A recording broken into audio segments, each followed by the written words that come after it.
उत्तर भारत के एक गांव में, जहां घने जंगलों के बीच एक सुनसान श्मशान घाट था, उसे काला मसान कहा जाता था। कहते हैं इस जगह पर कभी कोई अकेला नहीं जाता था, खासकर रात के समय। लोगों का मानना था कि वहां एक अलौकिक शक्ति का वास है, जिसे काला मसान कहते थे।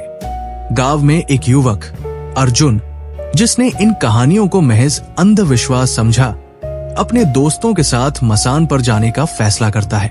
रात का समय अर्जुन और उसके 3 दोस्त दीपक, राघव और सोहन हंसी मजाक करते हुए श्मशान पहुंचे। श्मशान का माहौल चारों ओर घना अंधेरा था। पेड़ों की सरसराहट और जानवरों की अजीब आवाजें माहौल को और डरावना बना रही थी। जैसे ही वे श्मशान के पास पहुंचे, दीपक ने एक जलती हुई चिता देखी। चिता के पास कोई नहीं था, लेकिन आग तेजी से जल रही थी। अर्जुन ने इसे एक साधारण घटना कहकर अनदेखा कर दिया, लेकिन राघव को कुछ अजीब महसूस हुआ। जैसे ही वे चिता के पास पहुंचे, चारों को एक बूढ़ी औरत दिखाई दी। उसकी आंखें लाल थी और उसकी उपस्थिति बेहद डरावनी थी। उसने धीमी और गूंजती आवाज में कहा, तुम यहां क्या कर रहे हो? यह स्थान तुम्हारे लिए नहीं है।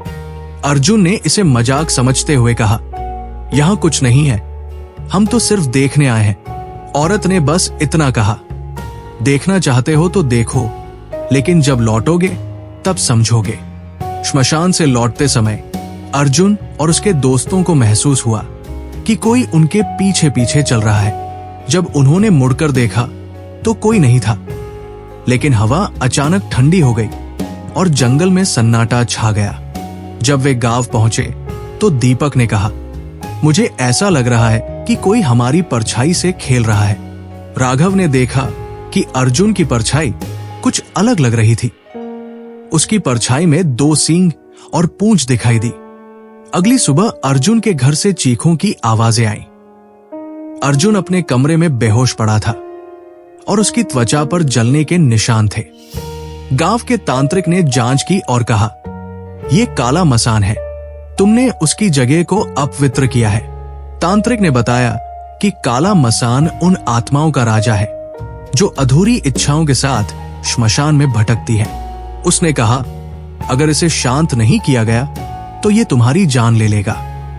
तांत्रिक ने एक यज्ञ करने का सुझाव दिया और अर्जुन को खुद मसान पर जाकर माफी मांगने के लिए कहा।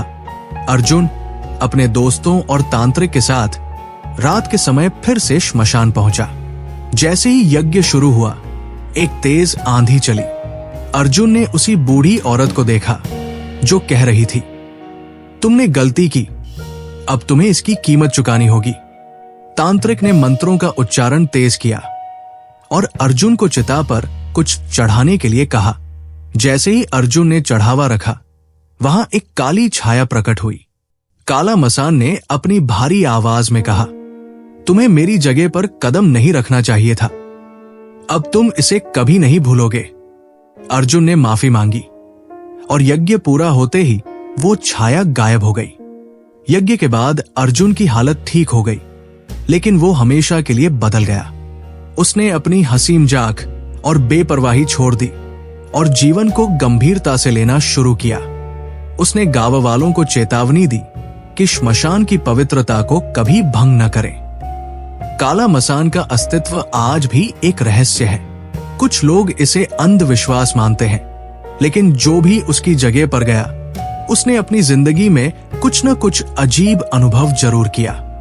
क्या आप कभी ऐसी जगह पर जाने की हिम्मत करेंगे जहां काला मसान अपनी शक्ति का प्रदर्शन करता है? यज्ञ और माफी के बाद अर्जुन ने सोचा कि सब कुछ खत्म हो गया है, लेकिन काला मसान की छाया अभी भी उसकी जिंदगी पर मंडरा रही थी। यज्ञ के बाद अर्जुन को हर रात एक ही सपना आने लगा। वो खुद को श्मशान में खड़ा पाता, जहां चारों ओर धुएं और जलती हुई चिताएं होती। हर बार वो बूढ़ी औरत उसकी ओर इशारा करती और कहती, ये खत्म नहीं हुआ, तुमने जो देखा वो केवल शुरुआत थी। अर्जुन के घर में अजीब घटनाएं होने लगी। दरवाजे अपने आप खुलने और बंद होने लगे। दीवारों पर काली परछाइयां दिखने लगी। घर के जानवर अचानक बीमार पड़ने लगे और उनकी मौत हो गई। अर्जुन के दोस्तों को भी शांति नहीं मिली। दीपक, उसे ऐसा महसूस होने लगा कि कोई हर वक्त उसका पीछा कर रहा है। एक रात वो अपने कमरे में मृत पाया गया। उसके चेहरे पर भय साफ झलक रहा था। राघव, वो मानसिक रूप से अस्थिर हो गया। हर किसी से कहता कि वे आ रहे हैं, मुझे बचाओ। कुछ ही समय बाद उसने आत्महत्या कर ली। सोहन गांव छोड़कर भाग गया, लेकिन कुछ महीनों बाद उसकी लाश पास के जंगल में मिली। अर्जुन ने तांत्रिक से मदद मांगी। तांत्रिक ने कहा, काला मसान के प्रकोप को पूरी तरह शांत करना असंभव है। वो हर बार अपना हिसाब बराबर करता है। तुम केवल उससे बचने की कोशिश कर सकते हो। तांत्रिक ने अर्जुन को एक विशेष अनुष्ठान करने की सलाह दी। उसे फिर से उसी श्मशान पर जाना था और वहां एक काल भैरव पूजा करनी थी। यह पूजा बेहद खतरनाक थी और इसमें मृत्यु का खतरा था। अर्जुन ने हिम्मत जुटाई और तांत्रिक के साथ श्मशान पहुंचा।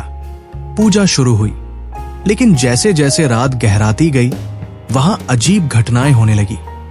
अचानक उसी बूढ़ी औरत की छवि प्रकट हुई और चिल्लाई, तुम फिर लौटे हो, ये तुम्हारा अंत होगा। पूजा के दौरान काला मसान की छाया ने आकार लिया। उसकी आंखें अंगारों की तरह चमक रही थी और उसकी उपस्थिति से पूरी जगह हिलने लगी। तांत्रिक ने आखिरी मंत्र पढ़ा और अर्जुन को वहां से भागने का इशारा किया। अर्जुन ने भागने की कोशिश की, लेकिन रास्ते में एक बड़ा पेड़ उसके ऊपर गिर गया। अगले दिन गांव वालों को अर्जुन का शव श्मशान के पास मिला, लेकिन तांत्रिक कहीं गायब हो गया। काला मसान की शक्ति और क्रोध ने सबको दिखा दिया कि वो जगह साधारण नहीं थी। गांव वालों ने फिर कभी उस श्मशान की ओर रुख नहीं किया। अर्जुन की कहानी अब भी लोगों के बीच एक चेतावनी के रूप में सुनाई जाती है। अर्जुन की मौत के बाद काला मसान का खौफ पूरे गांव पर हावी हो गया। कोई भी उस श्मशान की ओर जाने की हिम्मत नहीं करता था। लेकिन ये कहानी वही खत्म नहीं हुई। श्मशान से दूर रहने के बावजूद गांव वालों ने अपने आसपास अजीब घटनाएं महसूस करनी शुरू कर दी। रात में कदमों की आवाज। लोग कहते थे कि रात के समय भारी कदमों की आवाजें उनके घरों के पास सुनाई देती थी। जानवरों का गायब होना। गांव के पालतू जानवर अचानक गायब होने लगे। अजनबी परछाई। कई लोग दावा करते थे कि उन्होंने काले धुएं जैसी परछाई देखी जो हवा में घुल जाती थी। गांव में एक युवक वीर, जो अर्जुन की कहानी सुनकर बड़ा हुआ था, उसने तय किया कि वो इस रहस्य को सुलझाएगा। वीर ने काला मसान की कहानियों पर शोध करना शुरू किया। उसे पता चला कि श्मशान की जमीन प्राचीन तांत्रिक अनुष्ठानों का केंद्र रही है। वो जान गया कि ये केवल काला मसान नहीं, बल्कि कई आत्माओं और दुष्ट शक्तियों का घर है। वीर ने कुछ गांव वालों और एक अन्य तांत्रिक सोमदत्त की मदद से श्मशान की ओर रुख किया। सोमदत्त ने कहा, अगर तुम सच में इसका अंत चाहते हो तो तुम्हें इसकी जड़ तक पहुंचना होगा। ये साधारण आत्मा नहीं है, ये एक श्रापित शक्ति है। श्मशान में वीर और उसकी टीम ने अनुष्ठान शुरू किया। जैसे ही मंत्रोच्चारण शुरू हुआ, हवा तेज चलने लगी। चिताओं के स्थान से धुआं उठने लगा और वे अजीब आकृतियों में बदल गए। काला मसान की छवि फिर प्रकट हुई। काला मसान ने अपनी भारी और गूंजती आवाज में कहा, तुम इंसान मेरे घर में बार बार आकर क्या पाना चाहते हो? ये स्थान तुम्हारे लिए नहीं है। वीर ने हिम्मत करके पूछा, तुम कौन हो और क्यों इस जगह को अपने वश में रखा है? काला मसान ने कहा, मैं उन आत्माओं का शासक हूं जिन्हें कभी न्याय नहीं मिला। मैं वो शक्ति हूं जो अनादि काल से यहां बसती है। जो मुझे छेड़ेगा वो हमेशा मेरी कैद में रहेगा। सोमदत्त ने वीर से कहा कि काला मसान को खत्म नहीं किया जा सकता, लेकिन उसकी शक्ति को सीमित किया जा सकता है। उसने एक शक्तिशाली यंत्र, तांत्रिक उपकरण तैयार किया और उसे काला मसान की छवि की ओर फेंक दिया। तेज रोशनी फैली और एक भयानक चीख गूंज उठी। अचानक सब कुछ शांत हो गया। श्मशान फिर से सुनसान हो गया। वीर और सोमदत्त बच गए, लेकिन सोमदत्त ने कहा, यह केवल समय की बात है। काला मसान को खत्म करना असंभव है, लेकिन उसकी शक्ति अब कुछ समय के लिए सीमित हो गई है। गांव में शांति लौट आई, लेकिन लोग अब भी डर के साए में जीते हैं। वीर को गांव वालों ने नायक माना, लेकिन वो जानता था कि ये कहानी यही खत्म नहीं हुई। उसने श्मशान के पास एक चेतावनी का बोर्ड लगवाया, यहां कदम रखने से पहले सोचो, ये स्थान अब भी आत्माओं का घर है। काला मसान अब भी रहस्य बना हुआ है। क्या उसकी शक्ति वापस आएगी? क्या कोई और उसके प्रकोप का शिकार बनेगा? कहते हैं, रात के सन्नाटे में काला मसान की उपस्थिति अब भी महसूस की जाती है। क्या आप कभी ऐसे श्मशान में जाने की हिम्मत करेंगे जहां खुद काल भी डरता हो? वीर और सोमदत्त के अनुष्ठान ने श्मशान को कुछ समय के लिए शांत कर दिया था, लेकिन काला मसान की शक्ति पूरी तरह से खत्म नहीं हुई थी। गांव में धीरे धीरे सामान्य जीवन लौट आया, लेकिन ये शांति अस्थायी थी। एक दिन गांव के किसान मोहन अपने खेतों में देर रात तक काम कर रहे थे। खेत के पास ही वो पुराना श्मशान था। आधी रात के समय उन्हें श्मशान से किसी के रोने और हंसने की आवाजें सुनाई दी। जब उन्होंने पलटकर देखा तो धुएं की परछाई उनकी ओर बढ़ रही थी। कुछ ही क्षणों में मोहन बेहोश होकर गिर पड़े। अगले दिन उनका शव उनके खेत में पाया गया। वीर को इस घटना के बारे में पता चला। उसने महसूस किया कि काला मसान की शक्ति फिर से सक्रिय हो गई है। सोमदत्त से संपर्क किया गया, लेकिन वो गांव छोड़ चुका था। वीर अब अकेला रह गया था, लेकिन उसने तय किया कि वो इस रहस्य को पूरी तरह खत्म करेगा। गांव वाले अब पहले से ज्यादा डरे हुए थे। कुछ ने अपने घर छोड़ दिए। श्मशान के आसपास जानवर और पक्षी जाने से कतराने लगे। हर रात अजीब आवाजें और रोशनी देखी जाने लगी।